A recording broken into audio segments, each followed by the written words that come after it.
Anyway, first glance you can see why this state here is such a maritime nightmare, you might say, or devoted to the maritime industry. If any of you have ever gone up through the center of the state of Florida, from the Everglades north, would you rather be tromping through the center of this state or sitting in a nice comfortable canoe going around the edge? You know, that's why there's so many Indian villages are all along the east coast and the west coast. Friend of mine that was an amateur archaeologist says, well, there wasn't as many significant places for Indians, you know, villages along the east coast, because we don't have the mounds that we have along the west coast. Nobody told them to look underneath US 1. That's where the shell mounds ended up, along the east coast. But we have Pensacola Indians, Appalachia Indians, Tecumseh Indians, all the way across to St. Augustine up here. From the middle of the state down through the Keys was Colusa, and Tequesta, of course, along here.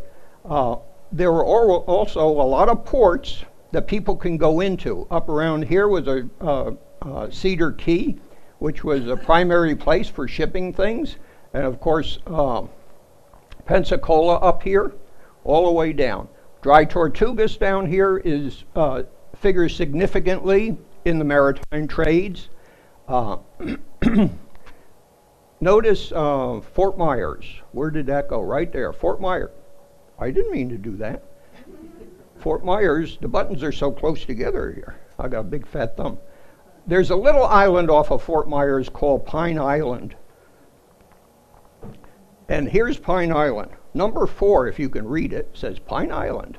It's right along there. Down here is Marco Island. This little wooden statue came from Marco Island down there.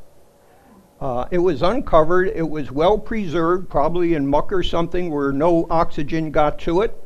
Now, can you imagine having a Florida panther pose for you like that while you carved them out? Now, I don't believe there was too many domestic cats.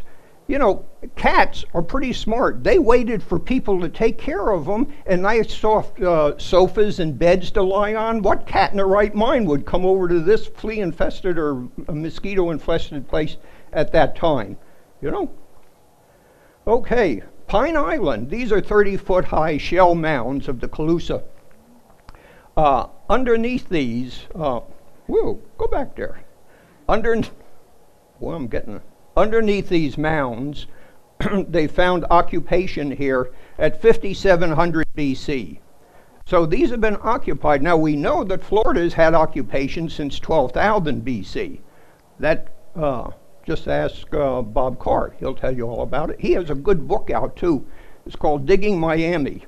And it's not just archaeological stuff, but it's a fantastic read if you ever get a hold of the thing.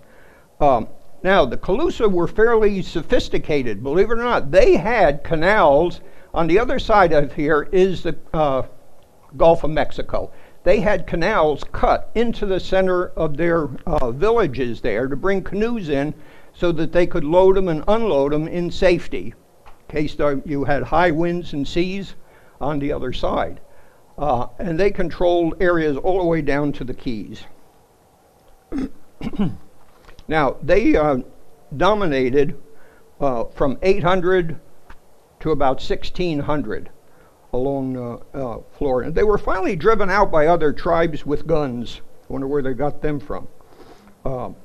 Anyway, in Florida, archaeologists have found over 300 canoes that date back to this time in over 200 different sites. Okay.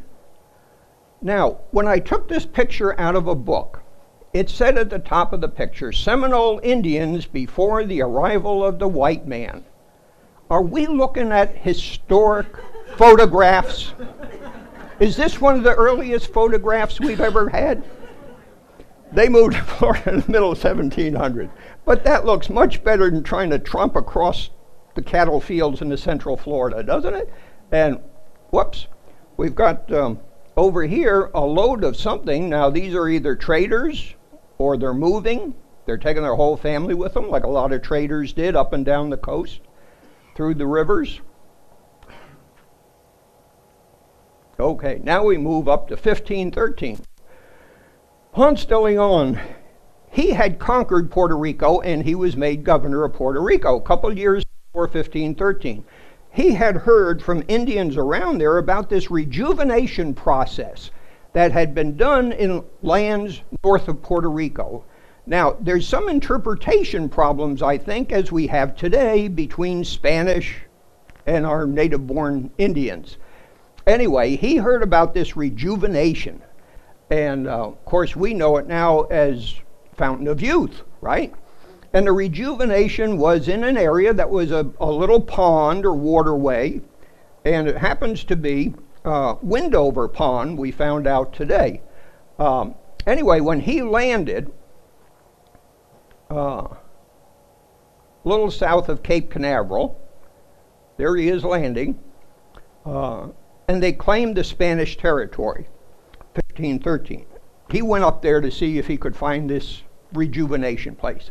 So he found Florida. He knew there was a big island up there, so he claimed the island for Spain. But now Florida's territory, what he claimed for Spain, went from Newfoundland down to the Keys and all the way over to the Mississippi River.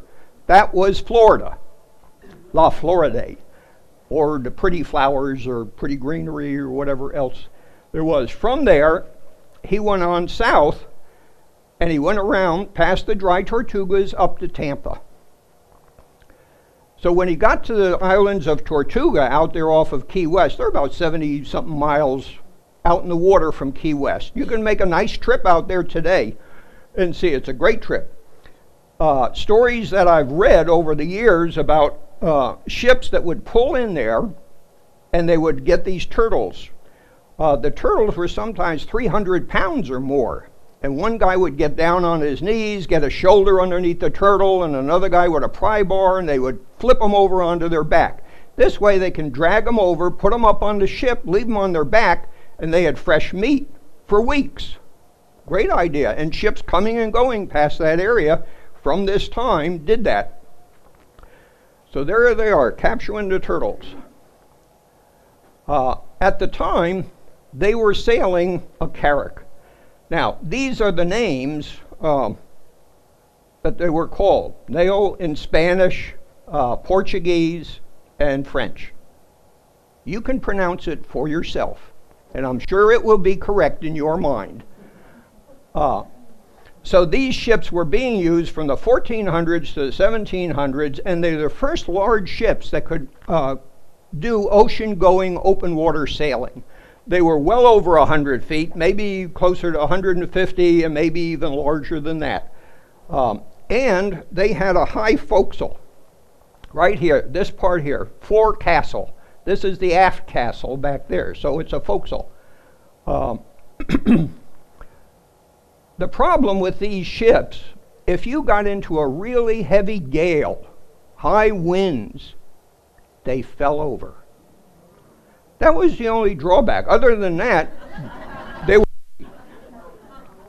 Now, this is a galleon that started about 1500. Now, they were both sailing at the same time.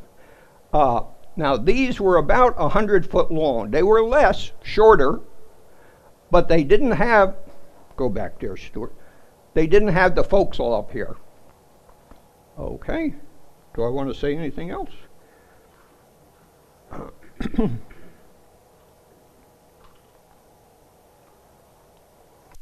Okay. Here we go. A lot of these things, of course, were lost at sea in hurricanes, especially along the Florida coast. And here, there were three great disasters. 1622 was a fleet of these ships that went down around dry Tortugas down there. There was another fleet that went down up along Cape Canaveral in 1715. And in 1733, the Platte Fleet that we hear about is this group that went down along the Keys here. And you can see there's about 9 ships there. Sometimes there's more or less. If one or two ships survived these hurricanes, they were very lucky. The problem with these old ships, square riggers, if we can go back to them, you could not maneuver them. You couldn't go very close into the wind. If the wind's coming down and you wanted to buck the wind, you had to go back and forth this way because of their square sails, the maneuverability. So if they got a crosswind blowing them into our reef, they were at the mercy of God. So much for that. Let's see. Where are we going to next? Okay, here's a place you can go and visit and see. It's called Fort Caroline. The French came in, and it's at the mouth of the St. Johns River up there. Okay, Fort Caroline was built by the French. They moved in. It's up near St. Augustine area. Where is it? Ormond Beach or something like that? Huh? North of Ormond Beach? Jacksonville? It's up that far? I don't remember driving that place up there. Anyway, it's a very nice park and a beautiful place to go. The Spanish allowed them to be there for about a year before they came down, conquered them, and threw them out and went on up and settled St. Augustine. So there they are at St. Augustine, and we have an exaggerated castle over here is what they call their fort. And these are the Spanish. Okay.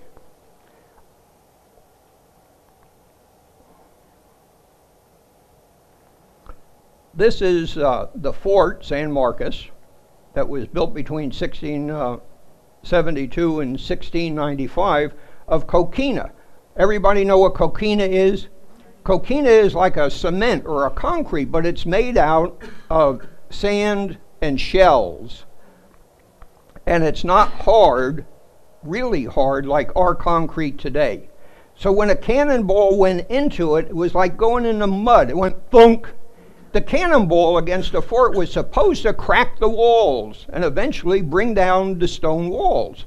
But in these, they just went thunk, thunk, thunk, and didn't do any hardly damage to them.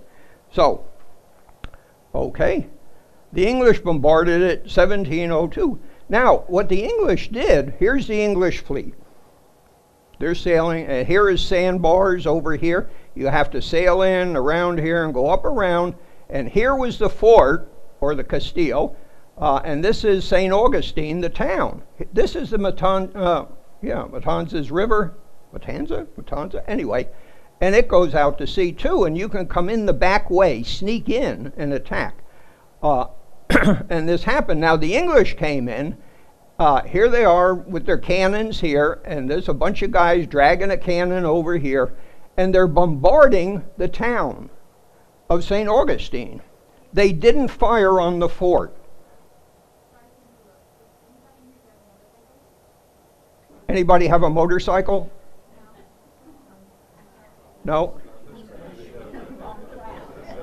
Yeah. What happened? It fell over and the tank split and we're all going to burn up? No. Okay. Back to St. Augustine. So the English attacked. They looted the city. We need to know anything else? No.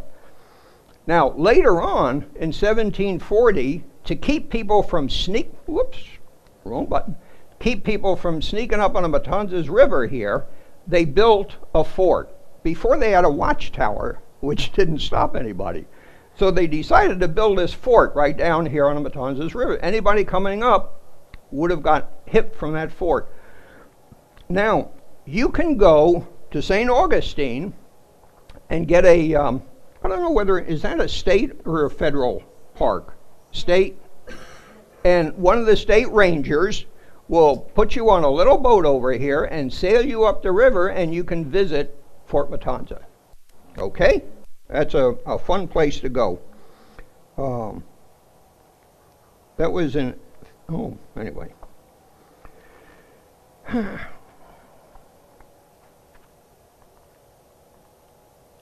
Don't do this to me. Okay. Pensacola. At the same time, they were also settling Pensacola up there, 1734. Here is Pensacola. There's a Fort Pickens down here. There's another fort up here in Pensacola. Let's see. I'm not going to go into the history of that. This thing I really don't need, shouldn't have put in, but it shows Dry Tortuga out here. And it shows, this is an old 1765 map or chart. Depends on whether you're on land or in the water. If you're on land, it's a map. If you're in the water, it's a chart. So, now, at the time, remember, Europe, everybody in Europe seemed to be fighting each other. The English fought everybody else just fought each other. All right? Now, so the Spanish, in order to support their wars, they had expeditions down, and they had Pizarro go to Peru. He dug out a lot of gold and silver and was shipping it back.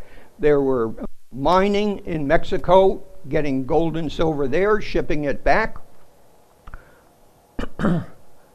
Also, they were also getting stuff from the Manila Fleet. The Manila Fleet came from Asia, brought stuff over, porcelain, silks, spices, all that sort of stuff also, which also went to Spain. Now, because there are so many wars, it created a situation of buccaneers and pirates.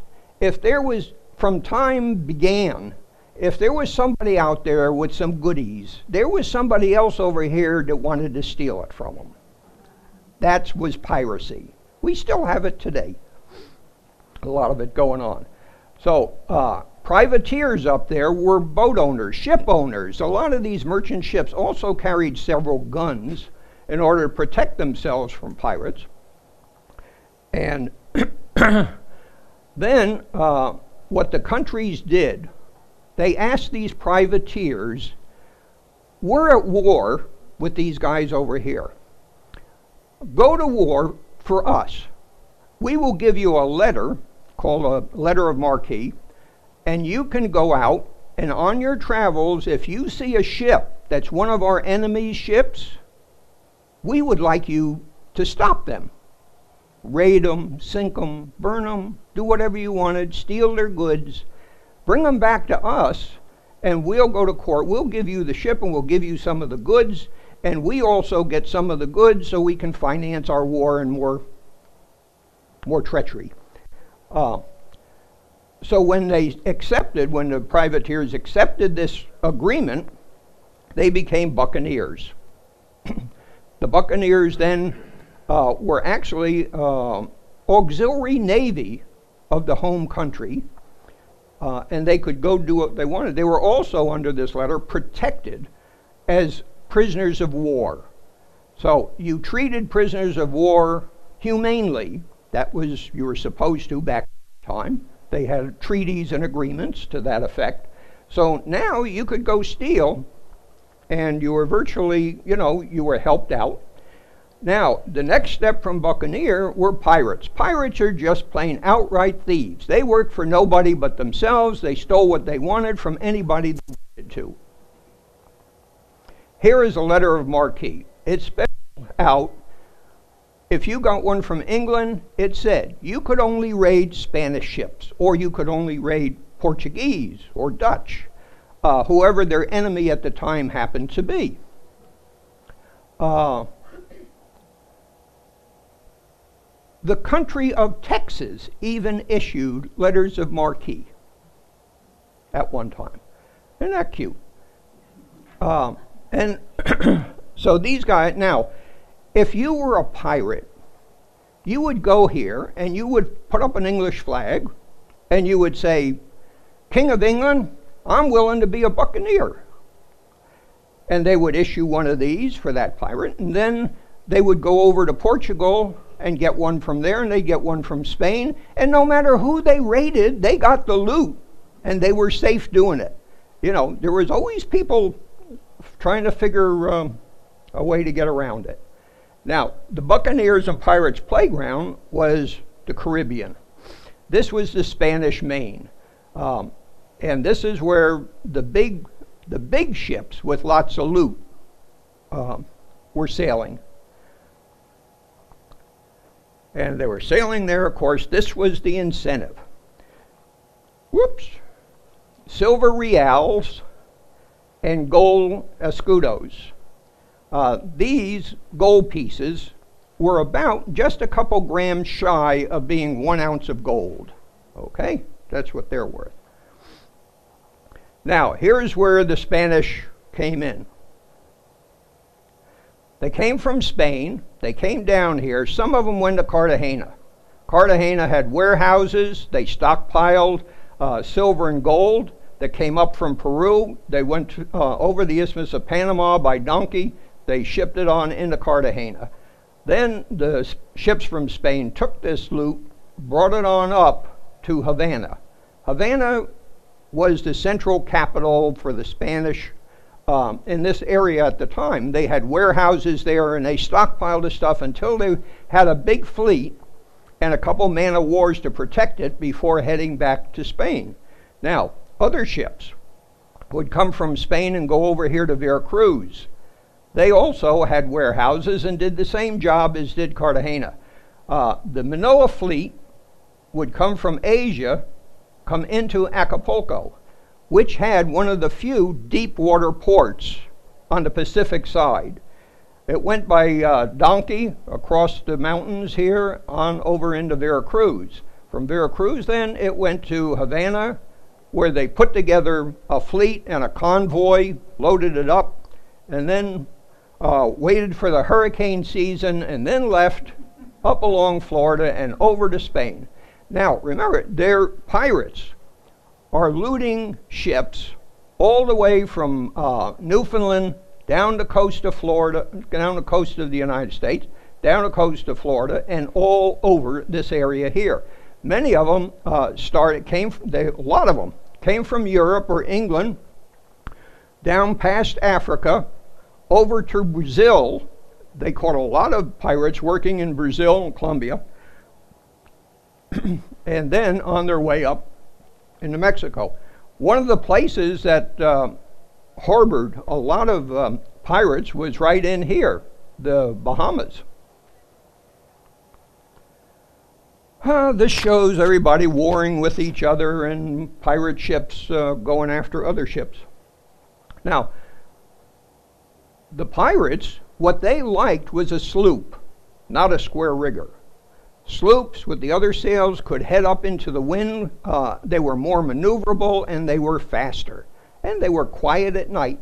So the favorite way of boarding a ship was to come up on it in smaller boats and threaten the crew. You don't want to go broadside with another ship with guns, because now your ship is going to get torn up with a broadside blast. So if they could, they went up in smaller boats and took over the merchantmen. They were armed to the hilt, and the merchantmen, of course. So, did I just lose my voice? Oh.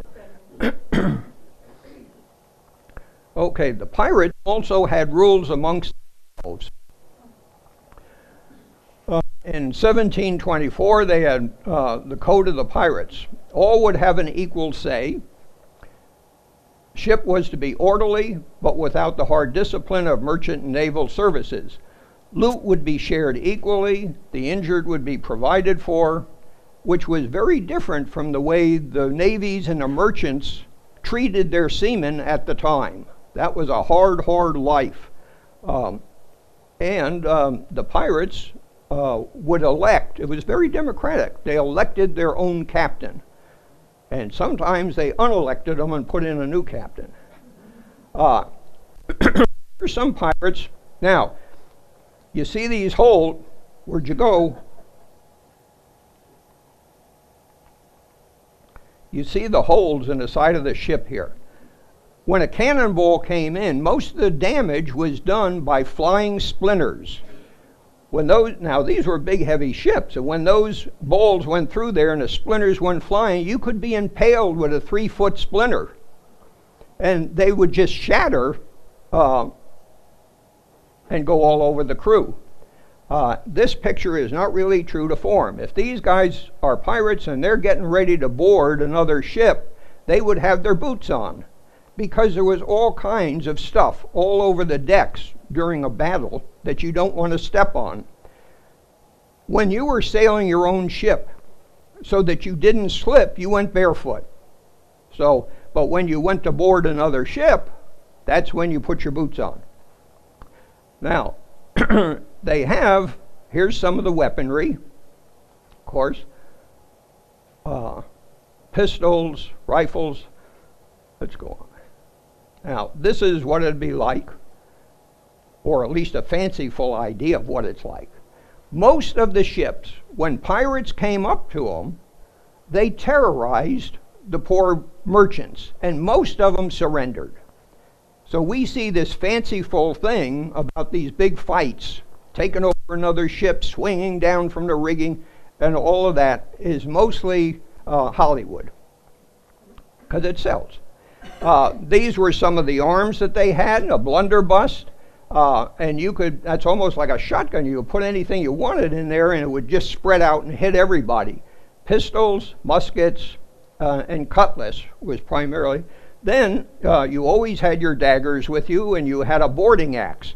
Now the axe on one end had a pick to it, like a stake, stuck out in the axe part on the other, and you used it for helping yourself get aboard the other ship. You could stick it in the wood, help you climb up and get aboard, and then the axe side you could cut their rigging with it. A musketoon, I have no idea in the world, never saw one, don't know what it is. I would assume it's a rifle, more like a shotgun instead of a... Okay, Sir Henry Morgan, 1663 to 1671. He led an army of buccaneers against the Spanish. Now, the Buccaneers and the pirates both, not only did they go after ships at sea, but they also went after little colonies, little villages and towns along the coast. And that's exactly what he did. He invaded Panama and several other little cities and places. He commanded 36 ships with 1,800 men. A lot of these buccaneers and pirates had good-sized fleets. As they went in and took over a ship, they decided then whether they should keep that ship, if it was better than their own, or whether they should just let it go on its way. Now, when the pirates did get a ship, the first thing they did was strip it. And that's because they had twice as many men aboard as did the merchantmen. They needed a second crew in order to man the next ship they raided to sail it. So now you have lieutenants that can take over the other ship and a crew to man it as well. And a lot of times, because life was better as a pirate, or at least you made a lot more money and you could have grog all the time, a lot of the people that were captured stayed with the pirates. He also, after he brought back a whole bunch of loot to England, he was appointed Lieutenant Governor of Jamaica and told to go hunt down pirates. Now, this happened in many instances where the pirates came out. I think with Queen Elizabeth I or II or something said that Drake was her pirate because he made her rich. Voila. Okay, where am I at? I'm way ahead of this. There's the marque.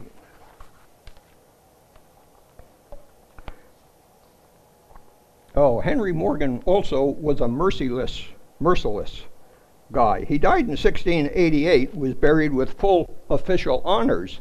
He was a drinker. And after he was appointed as Lieutenant Governor of Jamaica, he continued drinking and probably died of cirrhosis of the liver. The Jolly Roger came into use about 1700. Prior to the Jolly Roger, they flew a black flag with a white cross. Okay? The Jolly Roger was flown for only about 20 years or so, from the 1700s, 1720s, and almost exclusively by the English descent. Pirates that were descended from the English. Now, here is some of the first ones were red. The Jolly Roger, and you get Jolly Roger from the French, what is that, Rouge, meaning pretty red. But the red for the pirates' meaning was, we are going to show no mercy. So here is an hourglass with wings. The hourglass represents your time is running out. Now, this was not a Jolly Roger at that time. It was called the Fancy. And it was hauled up. You could tell that these were pirates because of the bandana and the earrings on there. And most of the pirate ships had this. And some of them flew several flags. Okay. Interesting turnabout. Some of the early pirates, the most famous early pirates, were Anne Bonny and Mary Read. So who am I going to talk about first?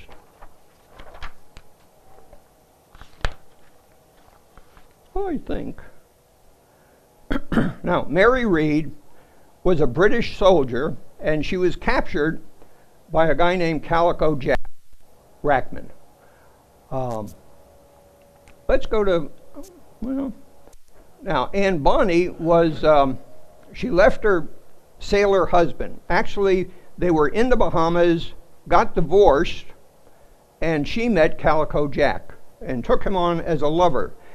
When her and Calico Jack went aboard his pirate ship, he was a pirate, they exchanged vows and were considered married. Okay. So Anne Bonny was a redhead Irish lady. She also came from a fairly wealthy family, but I guess she wanted to see the world. So she met and married Calico Jack, and they sailed out of the Bahamas. She fought alongside the men. She was very competent, effective in combat, and respected by her shipmates. Mary Read she came from a poor family. She dressed as a boy and went into the British military. After a couple of years there, she went over and she joined the Holland military. Then she boarded a ship for the West Indies. The ship she was on was captured by the pirate, Calico Jack, and he took her aboard his ship.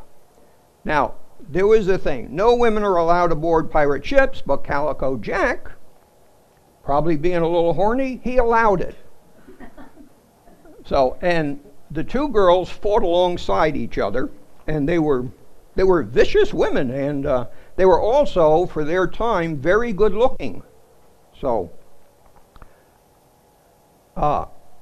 Mary has a lover aboard ship, one of the other crew members. And he gets into an argument with another crew member who is a really bad type of guy. And the bad guy says to the Mary's lover, "We're going to have a duel." And Mary, hearing this, knows that her lover doesn't have a chance against this guy. So she threatens him to a duel 3 hours before. They go ashore and they have a duel. And whoops, where'd I go? And she runs him through with her sword. This is Mary right here. So they were not shy people, these girls. Now, they had just raided, they had pulled into Jamaica, and of course they were going to party. Just like our guys do today. We race over to the Bahamas and we party, and then we race back to Florida, or we race here or there and we party, and then we race back and party. They did the same thing. They pulled in a port, they had their loot or were selling it, and they partied. Now, the British came in at that time and attacked Calico Jay. The only people there to ward off the British were the two women and one crewman, and they held off the British for quite a while because they're vicious fighters. It is said that the crew, including the captain Rackman, saw the British coming, got scared, and they all went and hid down below decks. Mary got so mad over here that she fired down below, killing one of the crew members, wounding a couple others, before the British finally overcame the three of them, and everybody was captured. Now, the other story is the crew was below deck so drunk they couldn't fight. So these were the only 3 people. The other crew member was probably on watch or something, and they had to fight. Whoops. Now, the trial of Bonny, and when they were in prison, or when they were headed for the galleys, Mary said to her husband, if you had gotten up there and fought with us, you wouldn't be hung like a dog today. So that was her last words to her husband. Now, both of the women, being pregnant, were not pardoned, but they were not hanged. They were left in prison. I guess you don't hang 2 people at the same time. So they pleaded the belly, or they were called quick with child. That was the expression at that time. So they went to prison in Jamaica, where they stayed until Mary died of the fever. Now, it's believed that possibly she gave birth, and in childbirth she died of the fever at childbirth. Bonny gave birth in prison and then was pardoned, never to be heard of again. There are suspicions that her rich father may have bought the pardon or may have helped got her released from prison at that time. And that's the saga of the Mary Read and Anne Bonny. That was in 1708. Okay, Blackbeard. Okay, Blackbeard. Edward Teach. The problem, this was probably not his name, Teach, because he's referred to as Tatch, Thatch, and a whole bunch of other things. Most of the pirates had taken aliases because they didn't want to shame their family back home or get anybody else in their family in trouble because of them. So a lot of them had aliases. Blackbeard he was a great big guy, terrifying, and he had all this black hair and beard. He was great at psychology. What he would do, he would get some pieces of rope with tar on it, affix it to his black hair. He would take fuses, stick them in holes in his hat. And when he came up to a ship that he was going to raid, he would light it. And here was this terrifying, huge figure with smoke all around his head. And it would scare the heck out of these guys, and they would surrender. Probably 99 times, he was able to loot ships without firing a shot, practically. He always kept several pistols, at least 6, on a thing slung around his neck here. He also had his cutlass and knives and everything else. So, this is Blackbeard's flag. A lot of them had their own flags. Here is the hourglass. Your time is running out. It's the devil with the hourglass, and that's your blood. So, this was Blackbeard's. Blackbeard and Bonnet. Bonnet is another captain, pirate captain. And they both sailed for this guy, Captain Horngold, out of New Providence, Bahamas, which is, New Providence is Nassau, Bahamas.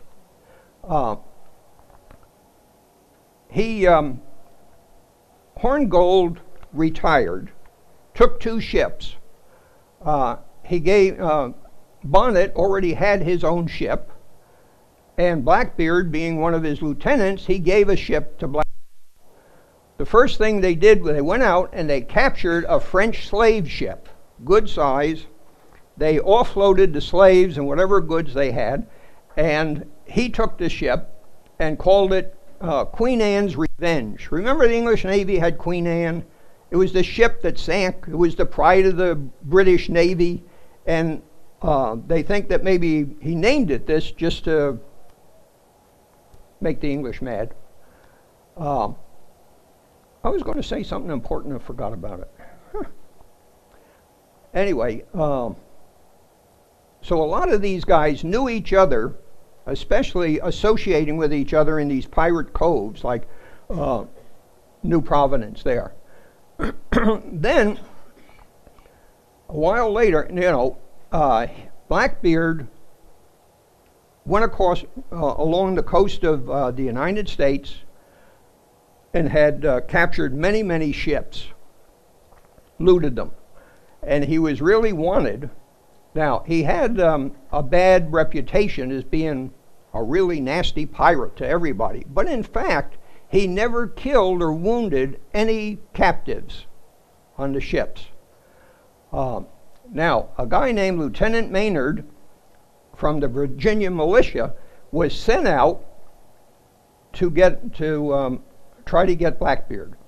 And Blackbeard had come back from a raiding trip. He was on the inside of Ocracoke Island when Lieutenant Maynard came up on him with his small boats, went on in with his little army of men, and overcame Blackbeard and he had one or two other ships with him, and they all fell captive. Now, down in the hold of Blackbeard's ship was a sailor, a lieutenant of Blackbeard's. The lieutenant's name was Caesar, a black guy. So Black Caesar was down there. He was trying to light some gunpowder that went along over to where the magazines were. Well, the English went down there and stopped him before he could blow up the ship. And he was also captured. Now, Blackbeard's was killed in the battle. When he died, they took a look at the body. He was shot at least 5 times and had 20, that's a 20 over there, 20 cuts to his body. So Lieutenant Maynard chopped off his head, threw the body over the side, the inlet, and hung Blackbeard's head to his bowsprit, the thing that sticks out the front of the ship. Hung it up there. Now, he needed the head to show that he actually got Blackbeard and was then could be awarded a reward. There he is, fighting the English.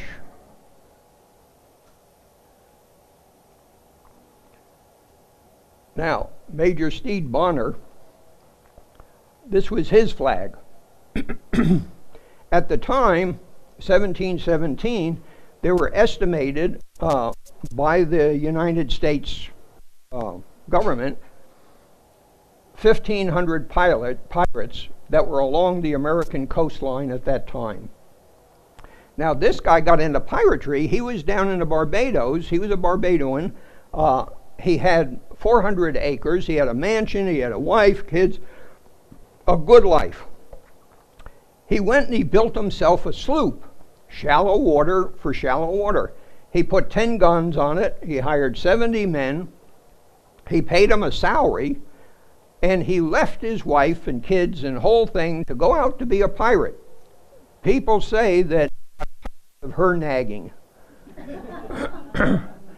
He hooked up with Blackbeard in the Bahamas, and he ended up, when Blackbeard went in to Ocracoke, Bonner sailed on up the coast, went into rivers up there, and had careened his ship, meaning they pulled the ship over to work on the bottom. They would bring a ship up in high water, ground it, and then tie a line to the mast up there and pull it over, and that way, when the tide went out, they could repair whatever damage they had and replace rotted wood and everything. Okay, so he went up there to do that, and let's see, yeah, that's what it looks like when they bring it over. So anyway, he went up there, and who was it now? Let's see.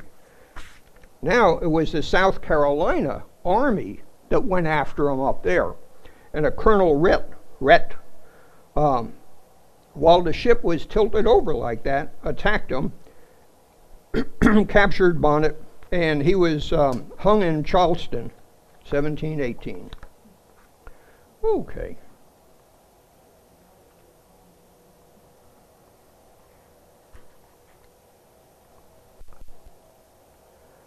Christopher Condon, one of the few that lived to retire.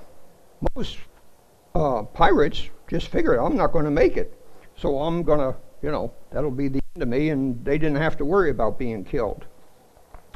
Okay.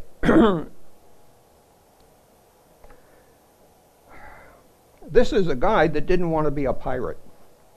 He was a third mate on a slave ship, and he got captured by pirates.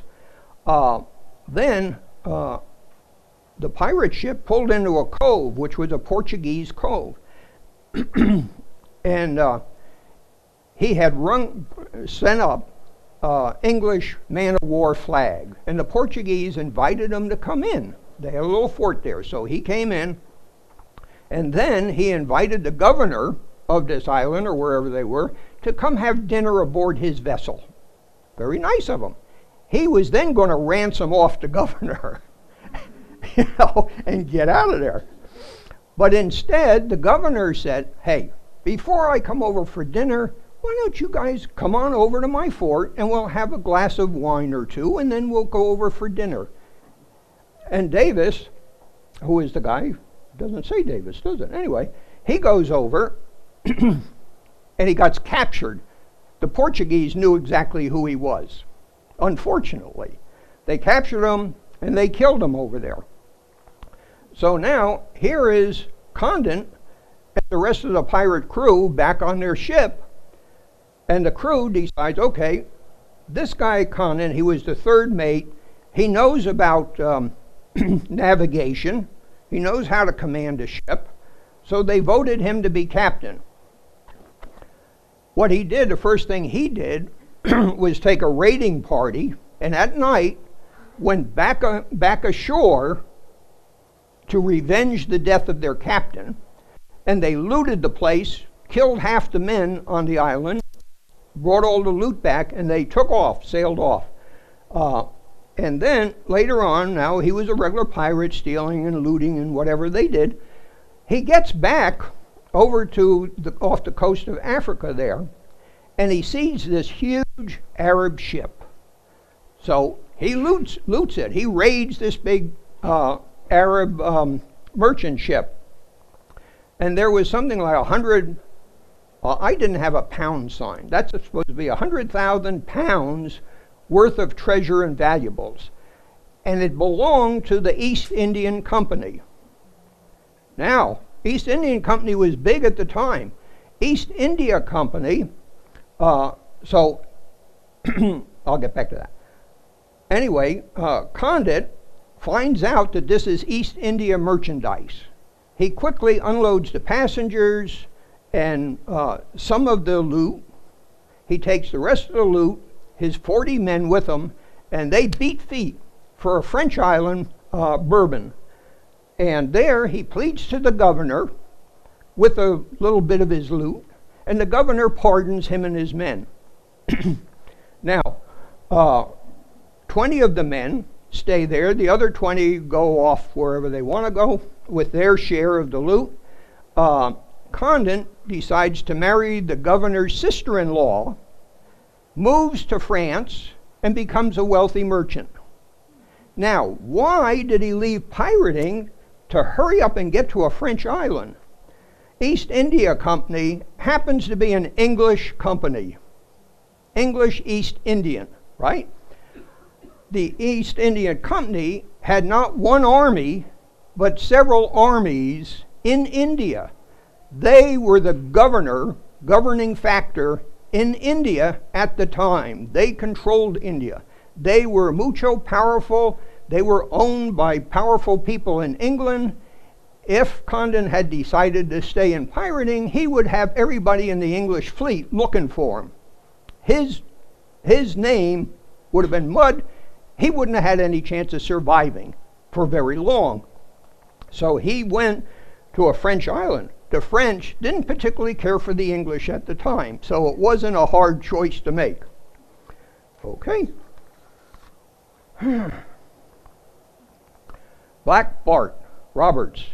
James Bartholomew Robert. He dropped the James and he picked up an alias, Bartholomew. Nobody really knows why. There was a very successful sea captain named Bartholomew. Maybe he did that. I don't know. He was one of the most successful, and he had captured in his lifetime 470 vessels. That is a lot of stuff going on there. So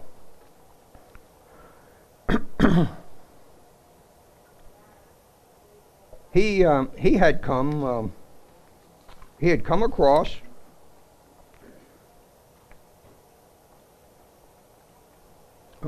he had as a pirate he came across he entered a bay down in Brazil, had 42 ships in it. He went in, he captured one.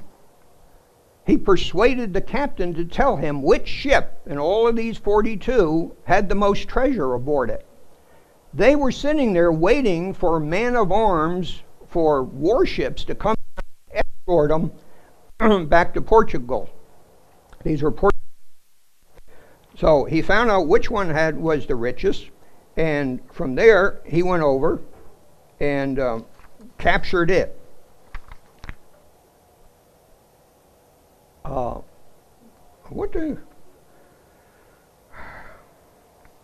Anyway, it had aboard it was 40,000 Maderos. I guess that's how you pronounce it. There was also jewelry, and there was a cross with diamonds on it that was made for the King of Portugal. He sailed. He went out to sea. They found a ship that he wanted to raid. So he had two ships with him, a sloop and this big ship. So he told his next in command, Kennedy, to take, stand by his big ship. He was going to take the sloop and go after this merchantman and capture whatever he could. By the time he got back, he found out Kennedy had stolen his ship and took off.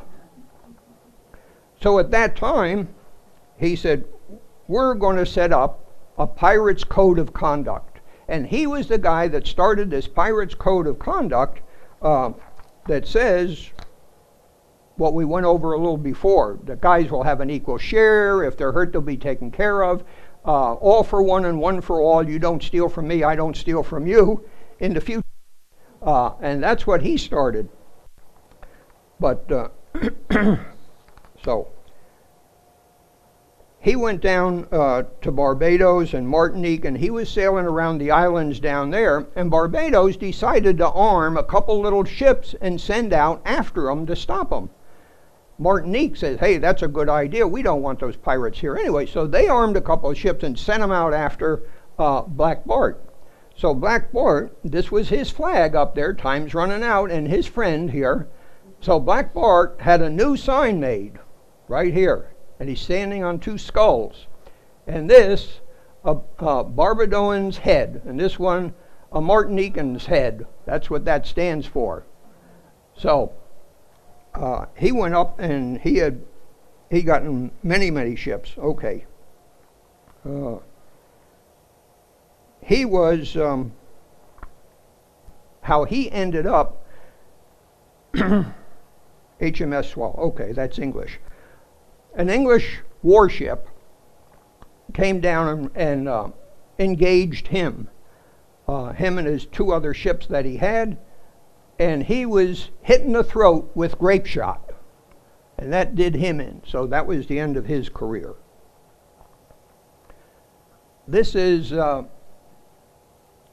Do you know how to pronounce that? Maderos. That's these gold coins, and they're about the same as the gold escudos from Spain. In fact, Portugal, Spain, and England used these coins at the time for their own monetary system. So they were quite big, and they also were just a couple grams shy of an ounce of gold. There were rules for the pirates, but there were no rules for how you treated the people that you captured. As you can plainly see here, if you didn't go along with them or gave the pirates a hard time, over the side you went, or worse. Now they captured this guy, Parson Boyle, and he had to listen to a drunk pirate reading out of his prayer book. I would have loved to stand by there and listen to what that sounded like. Now we come to Black Caesar. close to our hearts. Back here, Black Caesar's Creek, there's two stories, two primary stories, and neither one of them might be the truth. There may be no Black Caesar, who knows? Anyway, in the 1700s, okay, we're going to start over here, 1700, 1710. There was a black tribal war chief, and he was bickering in Africa on the seashore with a captain to trade some goods. The captain wanted Black Caesar and the rest of his men there as slaves. So the captain enticed him aboard the ship by saying, look, we have better stuff than this aboard the ship, but it's too big to move. Why don't you come aboard, take a look, and maybe we can negotiate. So Black Caesar and his men went aboard the ship, and then the crew took out their guns, captured them, chained them up down below. So now they've got them. There was one sailor that befriended him, would bring him his food. It was the only guy Black Caesar would take food from.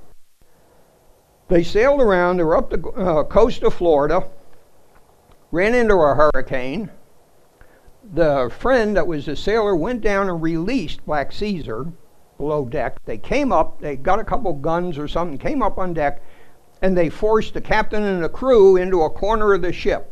They loaded up one of the lifeboats with a bunch of goods, ammunition, guns, and supplies, went over the side, and let the wind blow them ashore, where they waited out the hurricane. Unfortunately, the ship they were on never made it. So they were the only two survivors of that hurricane and that ship. From there, they would see a ship going by the horizon, they would row out or put up a little sail, get out there, and they would say, hey, we've been shipwrecked, we need help. So the ship would slow down, it would help them aboard, they'd take out their guns, and they would rob them. So they took the loot. Speaking of loot, what kind of loot did these guys get? The first things that pirates wanted when they looted a ship was medicines and food, and then tools to repair their own ship. Canvas, woodworking, tools, any kind of tools you could get to it. Then, if there was some loot left over, treasures, then you would go after that. The quartermaster would go below, inventory it, have it brought aboard. If there was fabrics, the crew had first dibs on the fabrics to make clothes out of. Then the rest could be sold as loot. But that was it. Medicine was hard to come by, food was hard to come by at sea, and you always needed tools to help work, keep your own self afloat and for survival. So he hid in Black Creek, was one of his places that he hid, and he would go out, and he did this for a couple of years with the two of them. Then they took a woman captive, they brought her to shore, they fought over her, had a duel, and the sailor got killed. So now he went out, did the same thing, but now had started to acquire some other men. And he got his own ship, some more men, became a full-time pirate. He joined Blackbeard in Nassau, and that's how he ended up in Blackbeard's hold trying to light some gunpowder and got hung.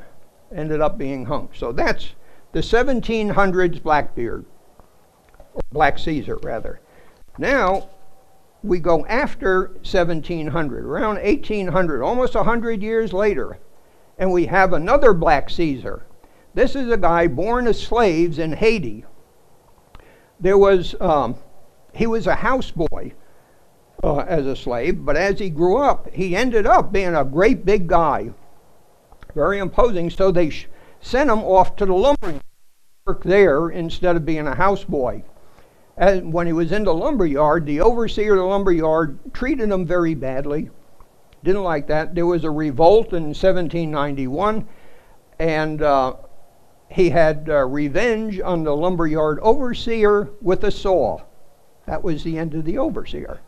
Now, the slaves there had continued to revolt until about 1804. They were revolting against the French. So in 1804, they finally got their independence. It was the first country to get their independence after the United States. But the slaves did not make any provisions to support themselves. How were they going to, things got bad. People couldn't eat. So Blackbeard and a few men decided they would head to sea, get away from the poverty, head out to sea and for their own survival. And they turned to piracy. They sailed the Caribbean and up along the Florida coast. He had places where he would go in from Pine Island, Sanibel Island, Marco Island, and of course Elliott Key out here. And there's no clear story after that as to what happened to him. Now, some of it or all of these stories might be nothing more than fiction. The documents aren't there to run down anything, for sure. Oh, come on, you little. There, okay.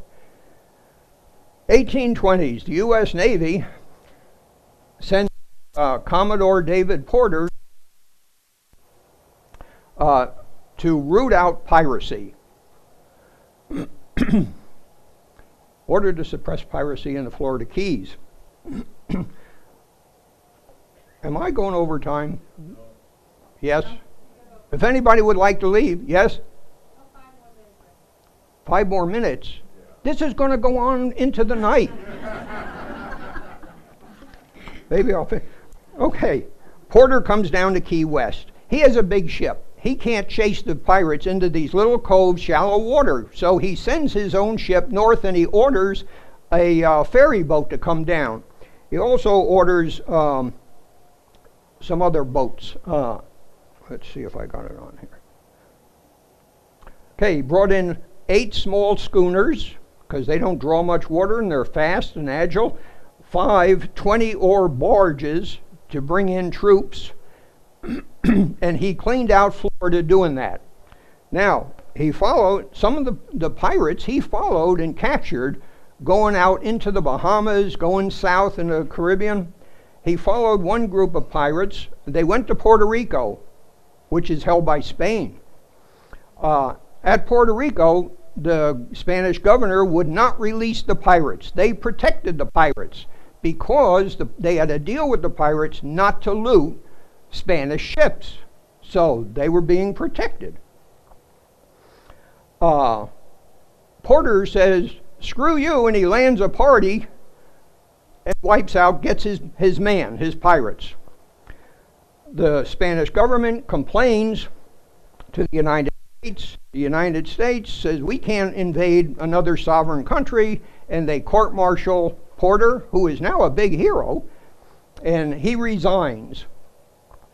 He goes to Mexico, joins the army, then he goes and joins the Turkish Navy after a while. Finally, the U.S., since this is a hero, wants to atone for their dastardly deed of court-martialing the guy, so they made him the Turkish consul, and he finally died in 1843. Shall we end here? Rum. Do a little rum. Do a little rum? What kind of rum? The one on Miami Beach. Okay, we'll get down to Prohibition, okay? That was the end, okay. Civil War, we'll go right through. Everybody remembers the Civil War. And this is the way you went around Florida at the time, delivering to them all. This is commuting to work. One of the first teachers in the state of Florida commuted to work by boat. This guy's going after dinner. And here is a Florida family with a beautiful view, and that's how they lived, along the shore with their little boat. This is Tampa in 1904 on the waterfront. Also Tampa in 1906 on the waterfront there. You can see we're having steam. This is Biscayne Bay. Key Biscayne, not Key Biscayne, but Biscayne Bay. Florida Sharpies, fast cheap. Now we come into Prohibition. Prohibition, they were smuggling booze in from the Bahamas. Gun Cay, Bimini, Nassau, these places were smuggling. You had a big ship, like the mother ship or the mother load, and they're putting cases of liquor aboard little schooners. Now, this happens to be maybe a 6-pack of bottle in a canvas bag. That's how a lot of it was packaged. It would fit in smaller boats tightly in little places where you could hide it. Here is a rum runner coming up to one of our canals, unloading 1,500 gallons of booze. They didn't unload it into the canal. These guys, rum runners, and they're defending themselves. As you can see, this is a schooner, has a little sail up there. See right here? And it's fairly slow. So in order, this is a gun set up on a schooner to defend themselves from its boats. Now, the powers to be with the money in Miami, there was no reason for people to come to Miami to our resorts because there was no drinking, no gambling. So they set up a gun club or a fishing club down in Bimini because they didn't want the people in Havana and spending their money. We want to control, so they opened up their own place in Bimini. And they had these airboats, Miami, Bimini, Nassau. So the boats would take the tourists down and they would bring them back along with some booze back to the United States. Another way of smuggling it. We're still patrolling the coast and the saga never ends. Thank you very much.